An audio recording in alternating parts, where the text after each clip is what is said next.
चलिए अब उस बेसिक कॉन्सेप्ट की बात कर लेते हैं जिसके बारे में मैंने बताया कि जिस बेसिक कॉन्सेप्ट को समझकर आप तंत्र से रिलेटेड कोई भी डेफिनेशन अपने मन से बना सकते हैं। क्योंकि आप देखोगे कि ह्यूमन फिजियोलॉजी में बहुत सारे ऐसे सिस्टम्स हैं जिनका अध्ययन अपन आरबीएससी 12th की बुक के अंतर्गत करेंगे, तो कम से कम 7 से 8 डेफिनेशन आएगी। तो रट्टा मार के उनको याद करने से बेटर है कि उनको अपने मन से बनाएं। तो मन से कैसे बना सकते हैं, तो इस टॉपिक को समझ लीजिए तो आपको पता चल जाएगा कि डेफिनेशन कैसे बनाते हैं। तो जब भी कोई भी तंत्र से रिलेटेड डेफिनेशन आएगी तो उसमें एक वर्ड यूज होगा तंत्र या सिस्टम। क्या वर्ड यूज होगा? तंत्र या सिस्टम। तो सबसे पहले देखते हैं सिस्टम क्या होता है। आपको पता होगा कि जीवों की सबसे छोटी संरचनात्मक एवं क्रियात्मक इकाई कोशिका होती है। क्योंकि जब जीवों को सबसे छोटी इकाई में बांटा जाता है तो उसमें जो सबसे छोटी यूनिट होगी वो कोशिका ही होगी।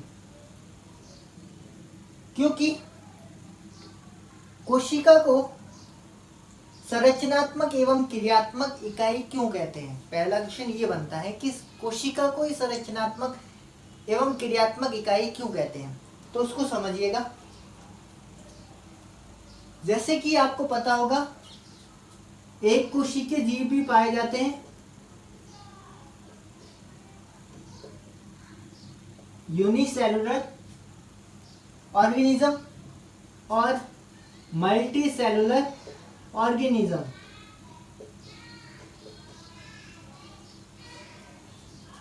एक कोशिकीय जीव की बात की जाए तो इसमें केवल एक ही कोशिका पाई जाएगी। तो वो एक कोशिका जितने भी कार्य हैं वो सारे कार्य करेगी। जैसे पाचन से रिलेटेड जितने भी काम होंगे सारे एक ही कोशिका के द्वारा किए जाएंगे। उत्सर्जन से रिलेटेड जितने भी काम होंगे वो भी सारे एक ही कोशिका के द्वारा किए जाएंगे। तंत्रिका तंत्र की बात की जाए तो वो भी केवल एक ही कोशिका का होगा। या फिर अपन जिस अध्यावरण की बात कर रहे हैं इस अध्यावरण का काम भी केवल एक ही कोशिका से किया जाएगा। यानी जीव में होने वाली समस्त क्रिया केवल एक ही कोशिका से की जाएगी क्योंकि इसके पास केवल एक ही कोशिका है। तो ये समझ में आ गया कि जितने भी काम किए जाते हैं केवल कोशिका के द्वारा किए जाते हैं, इसीलिए कोशिका को क्रियात्मक इकाई कहा जाता है। दूसरा वर्ड मैंने यूज किया संरचनात्मक इकाई। अब देखो एक कोशिकीय जीव है तो इसकी कोई विशेष संरचना होगी या कोई विशेष स्ट्रक्चर होगी। उस संरचना का निर्माण केवल इस एक कोशिका के द्वारा किया जाएगा, इसीलिए मैंने वर्ड यूज किया संरचनात्मक एवं क्रियात्मक इकाई।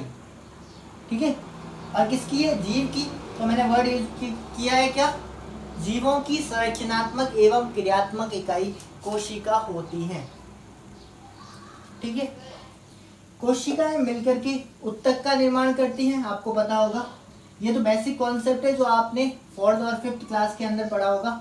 सबसे छोटी इकाई होगी कोशिका। कोशिका मिलकर के उत्तक या टिश्यू का निर्माण करती है और टिश्यू मिलकर के अंग या ऑर्गन का निर्माण करता है और बहुत सारे अंग मिलकर के तंत्र या सिस्टम का निर्माण करते हैं।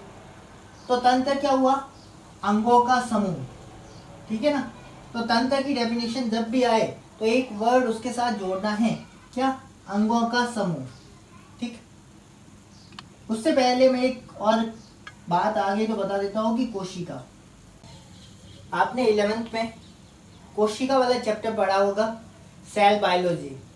उसके अंदर कोशिका का पढ़ा होगा कि कोशिका सिद्धांत सबसे पहले जिसने दिया था उसमें स्लाइडेन और स्वान थे। स्लाइडेन वनस्पति वैज्ञानिक थे और जो स्वान थे वो जंतु वैज्ञानिक थे। तो इन दोनों ने मिलकर के सबसे पहले कोशिका सिद्धांत दिया था। उसके बाद नया कोशिका सिद्धांत रुडोल्फ विर्ट्सो ने दिया था, ओमनिस सेलुला ई सेलुला। यानी नई कोशिका का निर्माण पूर्ववर्ती कोशिका से होता है। तो यहाँ से एक क्वेश्चन बहुत बार नीट में पूछे गए हैं, तो इसीलिए वो यहाँ पे अपन डिस्कस कर लेते हैं। क्वेश्चन ये है कि पादपों में पाई जाने वाली कोशिका भित्ति की खोज सर्वप्रथम किसने की थी? आपको पता होगा कि पादप और जंतु दोनों अलग अलग कोशिकाओं से मिलकर के बने होते हैं। पादपों के अंदर जो कोशिका पाई जाती हैं उसमें कोशिका भित्ति और कोशिका झिल्ली दोनों पाई जाती हैं। ये इस प्रकार की कोशिका होती है, मान लीजिए ये प्लांट सेल है। और दूसरी बात कर लेता हूं मैं, ये वाली होगी एनिमल सेल। इसके अंदर एक ही परत पाई जा रही है, इस परत को मैंने बोल दिया क्या? Cell membrane. इसके अंदर ध्यान से देखो, जो सबसे बाहर वाली लेयर है या परत है उसको मैंने बोला सेल वॉल, और जो अंदर की तरफ जो परत है उसको मैंने बोला सेल मेम्ब्रेन। तो मेरा क्वेश्चन यही है कि पादपों में पाए जाने वाली कोशिका भित्ति की खोज किस वैज्ञानिक ने की थी? ठीक है, क्वेश्चन समझ में आ गया। जंतु कोशिका में तो पाई नहीं जाती है, तो पादप कोशिका में ही पाई जाती है, तो इसकी खोज किसने की थी? आपके पास ऑप्शन है स्लाइडेन, दूसरा स्वान, तीसरा रुडोल्फ विर्चो और चौथा है रॉबर्ट हुक। ओके, तो इसमें ये क्वेश्चन इंपॉर्टेंट क्यों बना? पहली बात ध्यान से सुनिएगा, इसका आंसर सुनिए पहले। इसका आंसर है इस कोशिका भित्ति की खोज स्वान ने की थी। और स्वान क्या है? जंतु वैज्ञानिक। और जंतु वैज्ञानिक होते हुए भी इसने पादप कोशिका की कोशिका भित्ति की खोज की थी। ठीक है ना, इसीलिए ये क्वेश्चन ज्यादा इंपॉर्टेंट बन जाता है, क्योंकि जंतु वैज्ञानिक होते हुए भी उन्होंने पादप की कोशिका भित्ति की खोज की थी, जो केवल पादप कोशिका में पाई जाती है। ठीक है, तो यही क्वेश्चन 2-3 बार पूछा गया नीट के अंदर, तो अच्छे से याद रखना इस क्वेश्चन को। अब आगे चलते हैं, अपना चल रहा था जो कॉन्सेप्ट उसी पे बात करते हैं। पता चल गया होगा तंत्र क्या होता है, या तंत्र की डेफिनेशन क्या होती है। तंत्र की डेफिनेशन समझ में आ गई, तो अब एक एग्जांपल लेके समझ लेते हैं कि इसकी डेफिनेशन कैसे बना सकते हैं अपन। जैसे कि पाचन तंत्र की बात करते हैं। पाचन तंत्र 2 शब्दों से मिलकर के बना होता है, पाचन और दूसरा तंत्र। तो पाचन से तात्पर्य होता है जटिल यौगिकों को सरल यौगिकों में, पाचन मतलब जटिल यौगिकों को सरल यौगिकों में जल अपघटनीय एंजाइमों के द्वारा तोड़ने की प्रक्रिया। क्योंकि पाचन का मतलब है तोड़ना, और किसको तोड़ोगे? बड़े यौगिकों को छोटे यौगिकों में, क्योंकि तोड़ोगे तो बड़ा यौगिक होगा वो छोटे यौगिकों में टूटेगा। ऐसा तो नहीं होगा छोटा यौगिक बड़े यौगिकों में कभी नहीं टूटेगा। ऐसा तोड़ रहे हैं तो बड़ा तो छोटे में ही टूटेगा। तो पाचन कर रहे हैं यानी तोड़ रहे हैं। किसको तोड़ रहे हैं? बड़े यौगिकों को छोटे यौगिकों में तोड़ रहे हैं। और किसके द्वारा? अच्छे से याद रखना, जल अपघटनीय एंजाइम के द्वारा। इस प्रक्रिया को अपन कहेंगे पाचन, यानी जटिल यौगिकों को सरल यौगिकों में जल अपघटनीय एंजाइम के द्वारा तोड़ने की प्रक्रिया पाचन कहलाती है। तथा इस प्रक्रिया में काम आने वाले अंगों के समूह को, क्योंकि मैंने क्या बोला तंत्र की डेफिनेशन, अंगों के समूह, तो इस प्रक्रिया में काम आने वाले अंगों के समूह को पाचन तंत्र कहते हैं। ठीक है, समझ में आ गई डेफिनेशन। एक और डेफिनेशन एग्जाम्पल के तौर पे ले सकते हो आप, कोई भी आपकी इच्छा हो जो। जैसे कि एक एग्जाम्पल और ले लेते हैं अपन, उत्सर्जन तंत्र। तो उत्सर्जन तंत्र को भी ध्यान से देखोगे तो 2 शब्दों से मिलकर के बना है, उत्सर्जन और दूसरा तंत्र। उत्सर्जन की बात की जाए, उत्सर्जन का मतलब होता है निकालना। ठीक है ना, अब किसको निकालेंगे या उत्सर्जित करेंगे? तो किसको? जो अपने शरीर के लिए अनावश्यक पदार्थ होते हैं या अपने शरीर के लिए हानिकारक पदार्थ होते हैं। और हानिकारक पदार्थ कौन होते हैं या विषाक्त पदार्थ कौन होते हैं? जिनका निर्माण अमोनिया से हुआ है। तो क्या डेफिनेशन होगी? अमोनिया निर्मित शरीर के लिए हानिकारक पदार्थ, कोष्टक में मनुष्य के द्वारा कौन सा हानिकारक पदार्थ उत्सर्जित किया जाता है? यूरिया। तो अमोनिया युक्त हानिकारक पदार्थ यूरिया को शरीर से बाहर त्यागने की प्रक्रिया उत्सर्जन कहलाती है तथा इस प्रक्रिया में काम आने वाले अंगों के समूह को उत्सर्जन तंत्र कहते हैं। ओके, समझ में आ गया ये वाला भी डेफिनेशन? और कोई भी आप डेफिनेशन लेना चाहते हो तो वो भी ले सकते हो। जैसे कि अभी जो अपना टॉपिक स्टार्ट होगा उसको भी देख लेते हैं एक बार। अध्यावरणी तंत्र, वो स्टार्ट करेंगे। तो दो शब्दों से मिलकर के बना है, अध्यावरण और दूसरा तंत्र। अध्यावरण से क्या तात्पर्य होता है? सबसे बाहरी परत। तो डेफिनेशन सुनना, शरीर की सबसे बाहरी सुरक्षात्मक परत को अध्यावरण कहते हैं तथा इस प्रक्रिया में भाग लेने वाले अंगों के समूह को अध्यावरणी तंत्र कहते हैं। ओके, तो ये तीनों डेफिनेशन समझ में आ गई। जितनी भी डेफिनेशन आएगी, अभी जितने भी तंत्र चलेंगे, सभी डेफिनेशन अपन इसी प्रकार से बनाएंगे।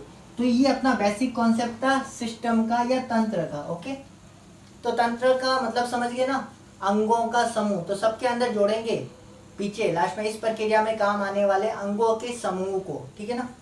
तो समझ आ गया इतना? चलिए अब बात करते हैं अध्यावरणी तंत्र के सबसे पहले पार्ट की। मैं आपको पहले ऑलरेडी बता चुका हूं कि इस चैप्टर के अंदर अपन कौन से पार्ट को सबसे पहले लेंगे, उसके बाद कौन सा पार्ट लेंगे, यानी इसके स्टेप्स बता चुका हूँ कैसे चलना है अपन को। तो सबसे पहला पार्ट लेते हैं इसके अंदर, अध्यावरण से तात्पर्य यानी मीन्स ऑफ इंटेगुमेंट्री। अब देखा जाए तो ये अध्यावरणी तंत्र दो शब्दों से मिलकर के बना है, पहला अध्यावरण और दूसरा तंत्र। तंत्र क्या होता है ये अभी अपन ने थोड़ी देर पहले सीखा है कि तंत्र किसे कहते हैं या सिस्टम किसे कहते हैं। अभी देखते हैं अध्यावरण से क्या तात्पर्य होता है। अध्यावरण से तात्पर्य होता है सबसे बाहरी परत, यानी जिस कोशिका में अध्यावरण वर्ड यूज किया जाता है या कहीं पर भी अध्यावरण वर्ड यूज किया जाता है तो उसका मतलब होता है सबसे बाहरी परत।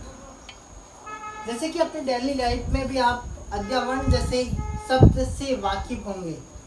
जैसे आपका घर है, आपके घर का सबसे मेन गेट है बाहर का, वो आपके घर का अध्यावरण है। क्यों है समझिए, जितने भी व्यक्ति आपके घर के अंदर प्रवेश कर रहे हैं उनके लिए अवरोधक का कार्य कर रहा है,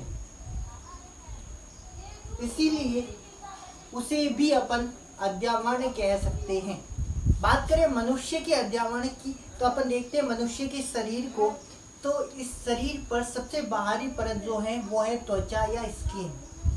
जो ये त्वचा है ये मनुष्य के लिए अध्यावरण का कार्य करती हैं, क्योंकि ये बाहर से आने वाले रोग कारकों और रोगाणुओं को अपने शरीर के अंदर जाने से रोकती हैं।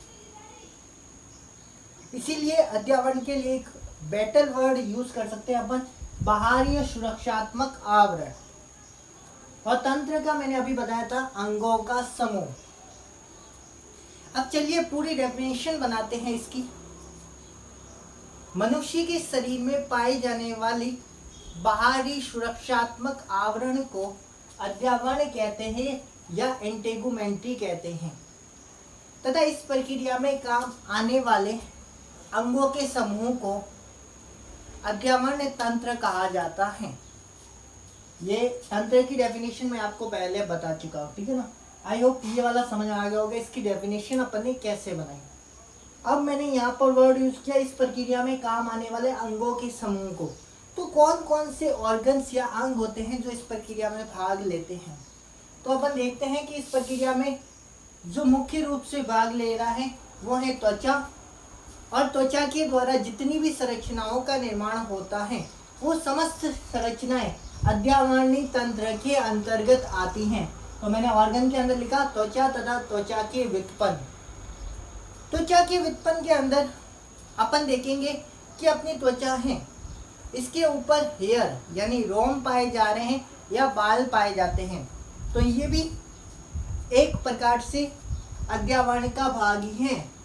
इसके अलावा आप देखोगे कि अपनी त्वचा के द्वारा विभिन्न प्रकार के स्राव स्रावित किए जाते हैं। जैसे कि जब अपन ज़्यादा गर्मी में होते हैं तो अपने शरीर से पसीना निकलता है। इस पसीने में जितने भी अनावश्यक पदार्थ होते हैं वह भी बाहर निकलते हैं। इसके अलावा मान लीजिए आप बहुत ज़्यादा दुखी हैं या फिर आप बहुत ज़्यादा रफ्तार में बाइक चला रहे हैं, रॉन्ग ड्राइव पे जा रहे हैं, लंबी दूरी तय कर रहे हैं, ठीक है, तो आपकी आंखों में से आंसू आने लगते हैं। तो अश्रु ग्रंथि के द्वारा होता है। तो ये भी त्वचा का ही व्युत्पन्न होता है। इसके अलावा आपने देखा होगा कि अपनी फेस पे या शरीर के विभिन्न भागों पर तेल नुमा संरचना का निर्माण होता है। तो वो तेलीय ग्रंथि होती है, वह भी इस त्वचा का व्युत्पन्न होता है। तो इन सभी व्युत्पन्न की बात अपन इस अद्यावरणीय तंत्र के अंतर्गत करेंगे। उसके अलावा ऑर्गन आगे समझ में कौन कौन से ऑर्गन है। तो त्वचा तथा त्वचा की व्युत्पन्न उत्पत्ति की बात करें त्वचा की, तो त्वचा की उत्पत्ति दो भ्रूणीय स्तरों से होती है, एक एक्टोडर्मल और दूसरा मेसोडर्मल। ये वर्ड याद रखना। एक्चुअली क्या होता है कि 3 भ्रूणीय स्तर होते हैं। इन 3 भ्रूणीय स्तर के द्वारा संपूर्ण शरीर का निर्माण होता है। इसमें से त्वचा के निर्माण के लिए 2 भ्रूणीय स्तर भाग लेते हैं, एक एक्टोडर्मल और दूसरा मेसोडर्मल। अब एक्टोडर्मल द्वारा किसका निर्माण किया जाएगा और मेसोडर्मल के द्वारा किसका निर्माण किया जाएगा, ये अपन नेक्स्ट वीडियो में डिटेल से पढ़ेंगे। आई होप इतना आपको समझ में आ गया होगा। तो जो अद्यावरणीय तंत्र का सेकंड पार्ट है वो अपन कल स्टार्ट करेंगे। आज के लिए यहीं तक देखेंगे। So thank you so much.